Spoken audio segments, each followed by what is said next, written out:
হুমায়ুন আহমেদ কছিল, যে ভালোবাসার নাচাতেই ব্যাপক কিছু পাওয়া যায় সে ভালোবাসার সেঙ্কারে কোনো আগ্রহই থাকে না। তিনি আরো কছিল, যাকে আমি থুবার চাচনো সে আমার হলো না, যাই হামাক থুবার চাচলো তার আমি হলো না।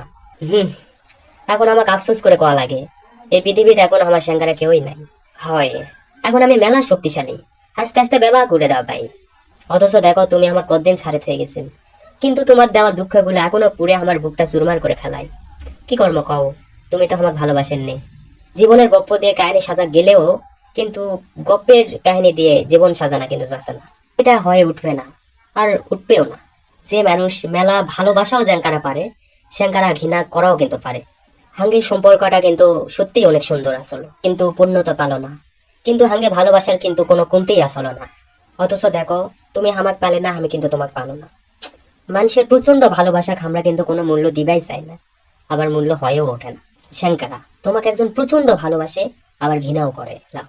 শ্যাঙ্কারাই দেখো, একজন মানুষ খুব করে চালো, কিন্তু সে ওর হলো না, কিন্তু ওক আরেকজন চালো, কিন্তু ওর ওই হলো না। দিন শেষে দেখবেন কেউই কারো হলো না। মানুষকে অবহেলা করার তো একটা মেজর পয়েন্ট থাকে, মানে মধ্যিকার পয়েন্ট কিন্তু একটা থাকে। মানুষ বেশি অবহেলা করলে কিন্তু মানুষ আবার থাকতেও চায় না, আবার থাকেও না।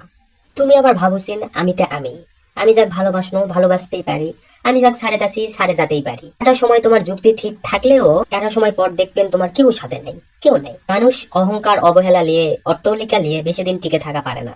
একটা মানুষকে তুমি অবহেলা করেই যাচ্ছেন, এক সময় দেখবেন মানুষটা একদম পাথর হয়ে গেছে।